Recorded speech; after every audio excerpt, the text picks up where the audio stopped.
Vamos a la información económica con Juan Pablo Lucumí. Juan Pablo, buen día para usted. Buenos días, hoy vamos a hablar de bastantes números. Vamos a comenzar entonces sin demora. Los datos de inflación y PIB de la zona euro son nuestro primer tema. Así es que recordemos que el primero que tiene que ver con el aumento de precios, que es la inflación, y el segundo con crecimiento económico, que evaluamos cuánto en realidad ha crecido una región, en este caso la zona euro. Empezamos por PIB porque este se contrajo 0,1% entre julio y septiembre, y hay que decir que los países que comparten el euro como moneda no registraban un número negativo desde la pandemia en el 2020, cuando en el segundo trimestre de ese año retrocedía más del 11%. En todo este periodo no se veían números negativos. Si hablamos de la inflación de la eurozona, esta retrocedió en octubre a una tasa interanual del 2,9%, casi 1,5 puntos menos que en el mes anterior, cuando fue del 4,3%. Este dato de octubre también es el más bajo de 2021. De los 20 países de la zona euro, solo 2 reportaron una tasa negativa. Estos fueron Bélgica con el rojo 1,7% y Países Bajos también con el menos 1%. Y vamos a revisar los datos de inflación anualizados por países del mes de octubre, pero comparándolos con el mes anterior para tener esa comparativa del aumento.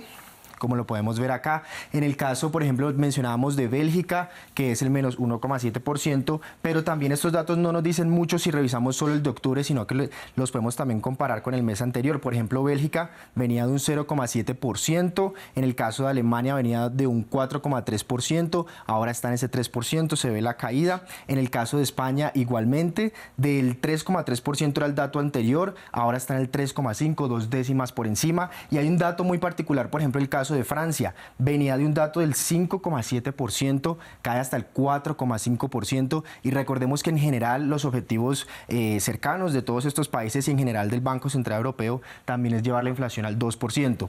La zona de euro, ya lo decíamos, 2,9%, un dato que no se veía hace 2 años, y bueno, ahí puede ver usted en general el panorama de cómo se registra, repito, de los 20 países, solo 2 con datos negativos. Bien, después de esa información vamos a pasar a Panamá. Se complican las cosas con las protestas sociales. Y para este punto ya deberíamos hacer un recuento porque son 10 días de protestas de varios sectores en contra del contrato entre el gobierno y una minera canadiense que operaría en suelo panameño, que ha traído también bloqueos de desabastecimiento y disturbios en la capital y otras ciudades principales. Ayer lo veíamos como en los principales mercados se estaban quedando sin algunos alimentos, y ante el escalonamiento de la protesta, el domingo el presidente Laurentino Cortizo dijo que se haría un referéndum el 17 de diciembre, lo mencionábamos ayer, para consultar sobre el acuerdo de la población, pero ayer el tribunal dijo que esto no se puede hacer. En estos momentos no hay condiciones para organizar la pretendida consulta popular. Finalmente, instamos a todas las partes involucradas en la presente crisis a dialogar y a contribuir con soluciones pacíficas y efectivas que le devuelvan la paz social a nuestro país. La Corte Suprema de Justicia tiene en estos momentos demandas de inconstitucionalidad en contra de la Ley 406, que de resolverse antes de la fecha de la consulta la harían innecesaria. Bueno, pues veremos entonces, hay que buscar una vía diferente de negociación. Y en otro de los grandes temas de economía, Juan Pablo, finalmente las 3 empresas grandes del sector automotriz de Estados Unidos llegaron a un acuerdo con el sindicato. Así es, Ángela, y que hay que decirlo, algunos medios, incluso estadounidenses, ya dicen que se está hablando de un final de esta huelga de más de 6 semanas. Los 3 grandes de Detroit ya están entonces en ese punto de tratos y acuerdos tentativos, algunos que todavía deben ser votados.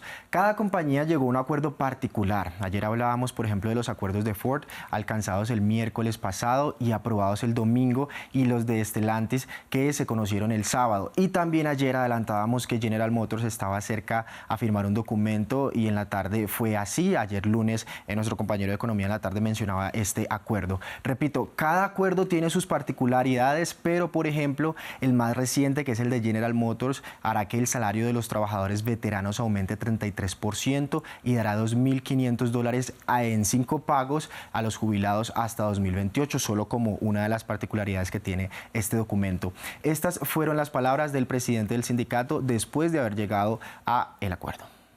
for the third time. Por tercera vez me complace anunciar que obtuvimos otra victoria en nuestra huelga. Las últimas semanas, analistas y expertos alegaron que estábamos yendo muy lejos. No los escuchamos y seguimos con nuestra tarea. El resultado es uno de los contratos más impresionantes desde la huelga de 1930. Fuimos implacables en nuestra pelea por alcanzar un contrato histórico y eso fue exactamente lo que logramos.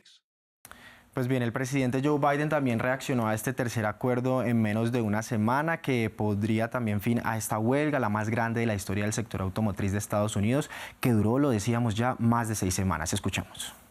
El acuerdo histórico de hoy es otra buena noticia económica que demuestra lo que siempre he creído, el poder de los trabajadores, que es fundamental para construir una economía desde el centro hacia afuera y desde abajo hacia arriba, también para el crecimiento económico.